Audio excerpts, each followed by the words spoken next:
तो बच्चों आज हम लोग पढ़ेंगे कूलम्ब्स लॉ के बारे में। देखिए कूलम्ब्स लॉ में दो चार्जेस अगर मान के चलिए कि एक चार्ज यहाँ पर है जो है Q1 और एक दूसरा चार्ज है जो है Q2। एक चार्ज है Q1 और एक चार्ज है Q2 और दोनों के बीच की दूरी है R। ठीक है। अब कूलम्ब के द्वारा एक लॉ दिया गया जिसमें मान के चलिए पहले जानकारी है कि अगर ये प्लस रहेगा ये प्लस रहेगा तो रिपेल करेगा, ये माइनस रहेगा ये माइनस रहेगा तो भी रिपल्सन ही होगा, प्लस माइनस होगा तो अट्रैक्शन होगा। लेकिन मैग्नीट्यूड ऑफ फोर्स क्या होगा, 50 न्यूटन होगा, 500 न्यूटन होगा, 25 न्यूटन होगा। उस मैग्नीट्यूड का आइडिया देने के लिए कूलम्ब के द्वारा एक लॉ दिया गया जिसका नाम है कूलम्ब्स लॉ। और कूलम्ब्स लॉ दो चार्जेस के बीच के लगने वाले इलेक्ट्रोस्टैटिक फोर्स के बारे में आइडिया देता है, कितना इलेक्ट्रोस्टैटिक फोर्स लगेगा। तो व्हाट इज कूलम्ब्स लॉ?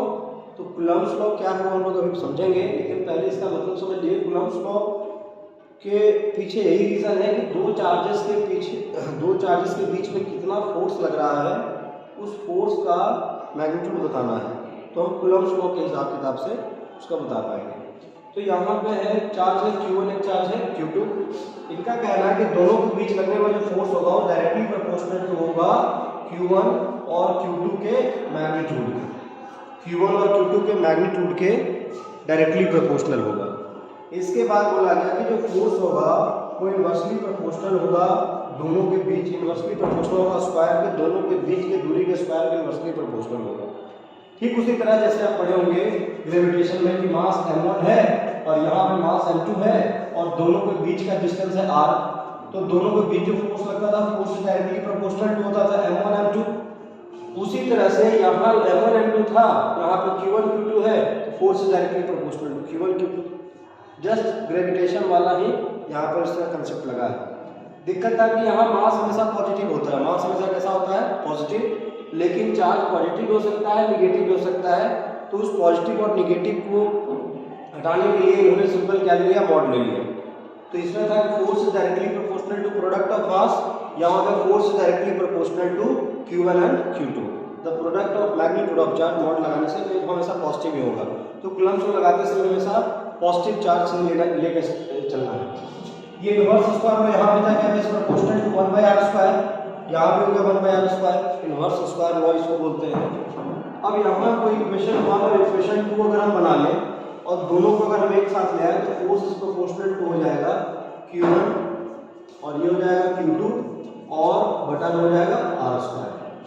इस प्रोपोर्शनलिटी के साइड में हटा के कांस्टेंट पुट किया जाएगा और ये कांस्टेंट है K, that is equal to जाएगा K Q1 Q2 बटा हो जाएगा r²। और यहाँ जो K आया उस K को हम लोग बोलते हैं कूलम्ब्स कांस्टेंट। इसको हम लोग बोलते हैं कूलम्ब्स कांस्टेंट। और कूलम्ब्स कांस्टेंट के बारे में लोग अच्छे से पढ़ लेंगे। ये हमारा हो गया कूलम्ब्स लॉ। दो चार्ज है Q1 Q2, तो force is directly proportional to product of magnitude of charge and force is inversely proportional to r²। इन दोनों को मिला देंगे तो force is proportional to Q1 Q2 upon r²। और यहाँ से साइन ऑफ प्रोपोर्शनलिटी हटाने के लिए कांस्टेंट पुट करेंगे तो कांस्टेंट आएगा K। तो K यहाँ पर कौन सा कांस्टेंट है, कूलम्ब्स कांस्टेंट। अब अगर हम बात करें कूलम्ब्स कांस्टेंट के बाद तो यहाँ पे कूलम्ब्स कांस्टेंट का वैल्यू फ्री स्पेस के लिए कुछ और रहेगा। देखिए ध्यान से, अगर हम बात करें कूलम्ब्स कांस्टेंट में तो एक चीज है परमिटिविटी, एक यहाँ पे चीज आती है जिसका नाम है परमिटिविटी। इसको अच्छे से समझना है। देखिए परमिटिविटी जो है एक मीडियम का एबिलिटी है। परमिटिविटी क्या है, तो बोलेंगे कि परमिटिविटी जो है वो एबिलिटी है किसी मीडियम का एबिलिटी है कि कितना लाइन को, इलेक्ट्रिक फील्ड लाइन उससे पास होगा, जो भी इलेक्ट्रिक फील्ड लाइन उस मीडियम से पास होगा उसको कितना एब्जॉर्ब कर सकता है। The ability of medium to absorb electric field line, जो उसे क्या कर रहा है, पासिंग थ्रू इट। जैसे अब इसको ध्यान से समझना है, जैसे हम बात क्या कर रहे हैं कि फोर्स किन किन बातों पर डिपेंड करता है। तो एक डिपेंड करता है product of magnitude of charge, दूसरा डिपेंड करता है दोनों के दूरी के स्क्वायर के इनवर्सली प्रोपोर्शनल। ये दो बात दोनों को मिलाकर ये फॉर्मूला तैयार हो गया। लेकिन अब यहाँ और ग्रेविटेशन में क्या अंतर था उसको समझ लीजिए। ग्रेविटेशन में फोर्स किन बातों पर डिपेंड करता है, दो बातों पर, एक होता है प्रोडक्ट ऑफ मास और एक होता है दोनों के बीच की दूरी के स्क्वायर का इनवर्सली प्रोपोर्शनल मास। यहाँ पे इलेक्ट्रिक फोर्स तीन बातों पर डिपेंड करता है, एक हो गया product of magnitude of charge, दूसरा हो गया इनवर्स स्क्वायर लॉ और तीसरा हो गया कि दोनों चार्ज के बीच में मीडियम कैसा है। अगर हम दोनों चार्ज के बीच का मीडियम को बदलते जाएंगे तो फोर्स मैग्नीट्यूड और प्रोडक्ट वही रहेगा, दूरी वही रहेगा, मीडियम बदलने से फोर्स भी बदल जाएगा। तो याद रखना इलेक्ट्रोस्टैटिक फोर्स जो तीन फैक्टर पे डिपेंड करता है, ग्रेविटेशनल फोर्स दो फैक्टर पे डिपेंड करता है। ग्रेविटेशनल फोर्स डिपेंड करता है दो फैक्टर पर, कौन कौन सा है, एक हो गया प्रोडक्ट ऑफ मास, एक हो गया दोनों के दूरी के स्क्वायर का इनवर्सली प्रोपोर्शनल। और ये तीन बात पे डिपेंड किया, product of magnitude of charge, inverse square law और तीसरा दोनों चार्जेस के बीच में मीडियम कैसा है। मीडियम चेंज होने से फोर्स भी बदल जाएगा। और मीडियम को डिफाइन करता है टर्म जिसका नाम है परमिटिविटी। What is permittivity? तो परमिटिविटी एबिलिटी है मीडियम का कि कितना लाइन को क्या कर सकता है, एब्जॉर्ब कर सकता है, कितना लाइन को क्या कर सकता है, एब्जॉर्ब कर सकता है। जितना ज़्यादा परमिटिविटी होगा उसका एब्जॉर्प्शन उतना ही क्या होगा, ज़्यादा होगा। जैसे मान के चलिए कि कहीं भी अगर यहाँ पे मान लीजिए प्लस चार्जेस हैं और यहाँ पे मान के चलिए माइनस चार्जेस है, अब यहाँ से 100 इलेक्ट्रिक फील्ड लाइन निकल रहा है, 100 इलेक्ट्रिक फील्ड लाइन निकला और मीडियम ने एक भी एब्जॉर्ब नहीं किया, मीडियम ने एक भी एब्जॉर्ब नहीं किया, तो मान के चलिए कि एक लाइन 1 न्यूटन का फोर्स लगा रहा है तो 100 न्यूटन का फोर्स लगा। अब यहाँ पे हम माइका भर दिए या कुछ ऐसा भर दिए मीडियम, उसने क्या किया, 40 लाइन को अपने अंदर एब्जॉर्ब कर लिया, 40 लाइन को अपने अंदर क्या कर लिया, एब्जॉर्ब कर लिया। और 40 लाइन को एब्जॉर्ब करने के बाद 100 में से 40 अगर एब्जॉर्ब हो गया तो फोर्स का वैल्यू कितना हो गया, 60 न्यूटन। अब मान लीजिए लाए उसने 20 लाइन को एब्जॉर्ब किया, दूसरा मीडियम चेंज कर दिए, उसने 20 लाइन को एब्जॉर्ब किया, तो 20 लाइन को अगर एब्जॉर्ब किया तो 100 में से 20 यानी 80 न्यूटन का फोर्स लग रहा है। तो पहले अगर फ्री स्पेस था, एक भी नहीं ले रहा था स्पेस, एक भी चार्ज को, एक भी इलेक्ट्रिक लाइन को अपने पास एब्जॉर्ब नहीं कर रहा था, तो 100 का 100 लगा। इसलिए मीडियम को चेंज किए, तो मीडियम चेंज करने के बाद तो मीडियम क्या किया, 40 लाइन का एब्जॉर्ब किया तो अब 60 न्यूटन का फोर्स लगा। फिर मीडियम चेंज किए, उसने 20 लाइन का एब्जॉर्ब किया तो 80 न्यूटन का फोर्स लगा। यानी यहाँ से हमको ये समझ में आ रहा है कि दो चार्जेस के बीच में लगने वाला फोर्स टोटल तीन फैक्टर पे डिपेंड करता है। एक हो जाता है उसका product of magnitude of charge, दूसरा उनके बीच के दूरी का इनवर्स स्क्वायर लॉ और तीसरा बच्चों परमिटिविटी। परमिटिविटी का मतलब जो दोनों चार्जेस के बीच में जो मीडियम है वो कितना लाइन को एब्जॉर्ब कर रहा है। जितना ज़्यादा परमिटिविटी उतना ज़्यादा एब्जॉर्ब करेगा और जितना ज़्यादा एब्जॉर्ब करेगा उतना ही फोर्स का वैल्यू क्या होगा, कम हो जाएगा। इसके बाद जो है थोड़ा सा परमिटिविटी को हम लोग समझते हैं। तो इसका स्टेटमेंट क्या होगा कूलम्ब्स लॉ का, आप लोग लिख भी सकते हैं, हम बोल दे रहे हैं according to Coulomb's law, according to Coulomb's law the electric force between two charges, the electric force between two charges is directly proportional to product of magnitude of charge and the electric force is inversely proportional to a square of distance between charges। ठीक है, इसके बाद formula जो बनेगा Coulomb's law का F is equal to K Q1 Q2 बटा R square. ध्यान रखना है यहाँ Q1 Q2 मैग्नीट्यूड होगा, हमेशा पॉजिटिव में रखना है।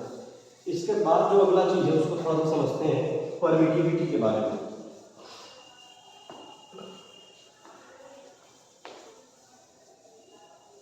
देखिए परमिटिविटी के बारे में हम बात अगर करें तो ये जो परमिटिविटी है इसमें परमिटिविटी मतलब आप समझ गए, एक परमिटिविटी होता है permittivity of any medium, permittivity of any medium, इसको हम लोग बोलते हैं एप्सिलॉन। ठीक है, एक होता है परमिटिविटी ऑफ फ्री स्पेस, तो परमिटिविटी ऑफ फ्री स्पेस का वैल्यू हो जाता है एप्सिलॉन नॉट। और एक होता है रिलेटिव परमिटिविटी, एक होता है रिलेटिव परमिटिविटी, इसका वैल्यू होता है एप्सिलॉन आर। अब इनके बीच में रिलेशन क्या है, वो रिलेशन को समझ लीजिए। तो रिलेशन डेवलप होता है कि epsilon R is equal to epsilon बटा एप्सिलॉन नॉट। रिलेटिव डेंसिटी आप पढ़े होंगे, रिलेटिव डेंसिटी का मतलब होता था relative density, density of any substance, density of water. उसी तरह से relative permittivity, permittivity of any substance बटा परमिटिविटी ऑफ फ्री स्पेस। और यहाँ से एप्सिलॉन का वैल्यू हो जाता है epsilon naught into epsilon R. ये परमिटिविटी है, परमिटिविटी अभी आपको समझाया था। इसके बाद क्या बात आता है समझिए, के जो है उस के का वैल्यू होता है 1/4 पाई एप्सिलॉन किसी भी मीडियम के लिए। कूलम्ब्स कांस्टेंट का वैल्यू क्या आता है 1/4 पाई एप्सिलॉन किसी भी मीडियम के लिए। तो यहाँ से अगर हम वैल्यू इसमें पुट कर दें तो के का वैल्यू हो जाएगा 1/4 पाई एप्सिलॉन की जगह क्या लिख सकते हैं epsilon naught into epsilon R, epsilon naught into epsilon R. अब यहाँ पे ध्यान देना है फॉर फ्री स्पेस हम कौन सा मीडियम में लेते हैं फ्री स्पेस लेते हैं। फ्री स्पेस के लिए क्या होगा, तो जब हम फ्री स्पेस के लिए बात करेंगे तो यहाँ पे क्या था relative permittivity is equal to permittivity of any medium. तो एनी मीडियम में हम कौन सा मीडियम ले रहे हैं फ्री स्पेस।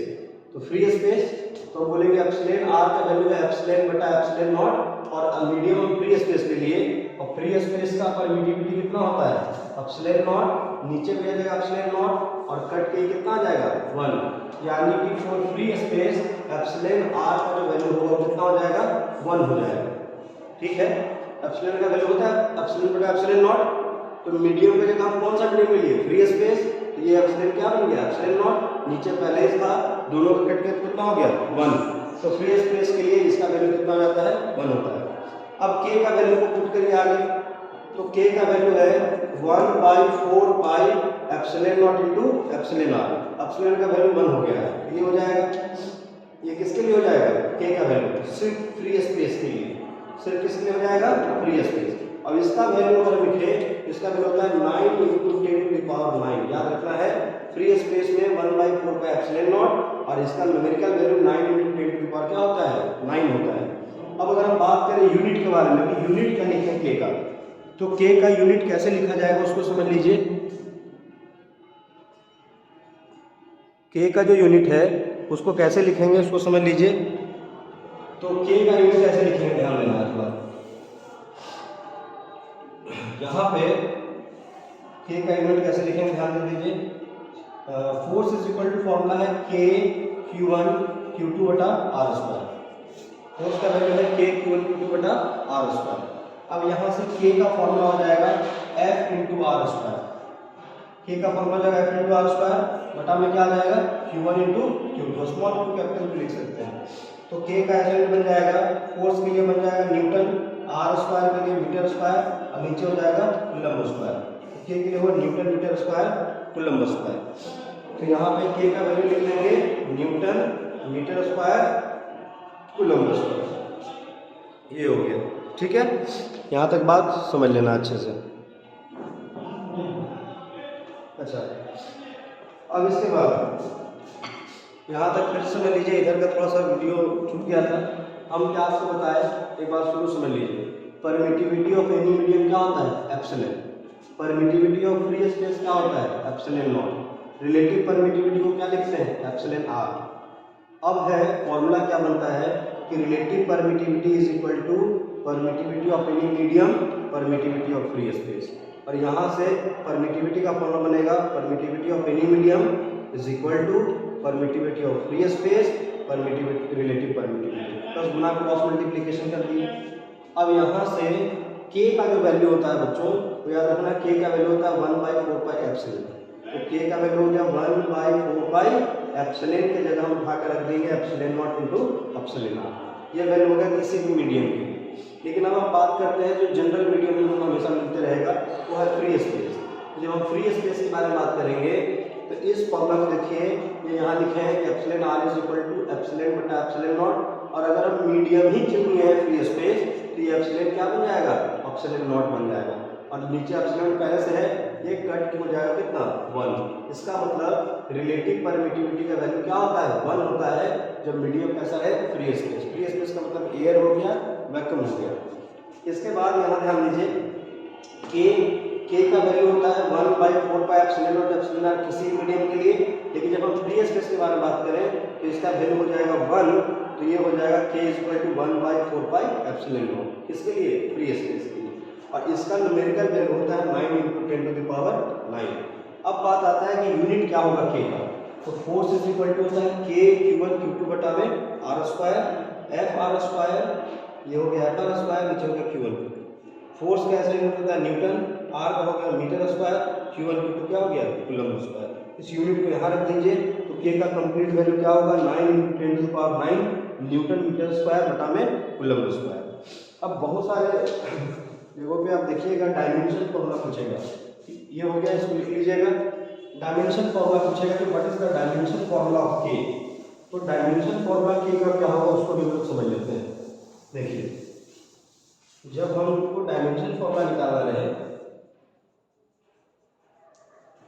डायमेंशन ऑफ के,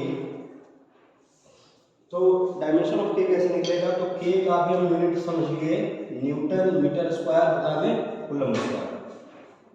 जो n है न्यूटन है, इसका डायमेंशन फॉर्मूला था फोर्स का m1 L1 e⁻²। ठीक है, मीटर स्क्वायर है तो मीटर स्क्वायर का होगा l⁻², और कूलम्ब स्क्वायर है तो कूलम्ब का चार्ज का होता है, I × t, क्या कहीं कहीं a × t भी लिखा जाता है। ठीक है, तो हम चार्ज का लिखेंगे कितना a × t। ठीक है, कैसे होता है, क्योंकि I बराबर फॉर्मूला होता है Q/T, तो Q होगा I × t, तो I मैंने एम्पियर, T मैंने टाइम, तो AT भी लिख सकते हैं, IT भी लिख सकते हैं। अब इसको अगर हम यहाँ रखें ऊपर तो हो जाएगा m⁻1 L⁻3 T के पावर हो जाएगा, कूलम्ब स्क्वायर है, कूलम्ब स्क्वायर है तो a स्क्वायर T स्क्वायर हो जाएगा, T के पावर कितना -4, और यहाँ पे a के पावर क्या हो जाएगा -2। तो ये डायमेंशन फॉर्मूला बन गया, m⁻1 L⁻1 और 2 बन गया 3, T के पावर कितना हो गया -4, a के पावर कितना हो गया -2, ये होता है। अच्छा एक चीज़ और समझ सकते हैं, अगर हम बात करें के का, तो के का फॉर्मूला होता है 1/4πε, ये भी होता है। तो कोई अगर परमिटिविटी का पूछ दिया कि इसका डायमेंशन फॉर्मूला बताइए, यूनिट बताइए या डायमेंशन बताइए, तो 1/4π कांस्टेंट वैल्यू है, 1/4π क्या है कांस्टेंट वैल्यू है। अगर इसका कोई यूनिट पूछे तो इसका यूनिट जस्ट रिवर्स ऑफ के हो जाएगा। जस्ट रिवर्स ऑफ क्या हो जाएगा, के उल्टा है, जस्ट रिवर्स ऑफ के, तो के का कितना है इतना है, तो इसका रिवर्स होगा कूलम्ब स्क्वायर बटा में न्यूटन मीटर स्क्वायर। इसका यूनिट परमिटिविटी का यूनिट क्या होगा, तो परमिटिविटी जस्ट रिवर्स ऑफ के है, तो परमिटिविटी का यूनिट बन जाएगा इसका जस्ट रेसिप्रोकल c² बटा में न्यूटन मीटर स्क्वायर। इसका डायमेंशन के बारे में अगर हम बात करें कि what is the dimension of epsilon, तो इसका डायमेंशन है जस्ट इसका रिवर्स, यानी m के पावर हो जाएगा -1, L के पावर हो जाएगा -3, T के पावर हो जाएगा 4 और A के पावर हो जाएगा 2। ये हो गया इस तरह से। ठीक है, ये डायमेंशन हो गया। एक चीज़ और डाटा याद रखना है, एक डाटा और याद रखना है, क्या है वो डाटा समझिए। अगर आपसे कोई पूछे कि एप्सिलॉन नॉट का वैल्यू बताइए, तो एप्सिलॉन नॉट का वैल्यू याद रखिएगा 8.85 × 10⁻12, और यूनिट जो है कूलम्ब स्क्वायर बटा में न्यूटन मीटर स्क्वायर। ठीक है, ये बात याद रखना है, ये होता है वैल्यू आपका एप्सिलॉन नॉट का। अगर आपसे पूछे कि परमिटिविटी जो है वो परमिटिविटी फोर्स के डायरेक्टली प्रोपोर्शनल इनवर्सली प्रोपोर्शनल, तो परमिटिविटी क्या है, एबिलिटी है मीडियम का कि कितना लाइन को एब्जॉर्ब कर ले, और जितना एब्जॉर्ब करेगा उतना फोर्स क्या हो जाएगा कम, तो जो होगा इनवर्सली प्रोपोर्शनल टू क्या होगा इलेक्ट्रिक फोर्स। और परमिटिविटी के भी क्या है इनवर्सली प्रोपोर्शनल, तो परमिटिविटी और इलेक्ट्रिक फोर्स आपस में कैसे होते हैं इनवर्सली प्रोपोर्शनल, क्योंकि परमिटिविटी एब्जॉर्ब करने के बाद फोर्स का वैल्यू को क्या कर देता है कम कर देता है। अब इससे रिलेटेड कुछ मान लीजिए न्यूमेरिकल अगर हम करें, तो इससे रिलेटेड न्यूमेरिकल देखिए, इसको मिटाते हैं। इस वीडियो में इतना ही करेंगे, अगले वीडियो में हम लोग कूलम्ब्स लॉ से रिलेटेड न्यूमेरिकल करेंगे। अभी के लिए बस इतना ही।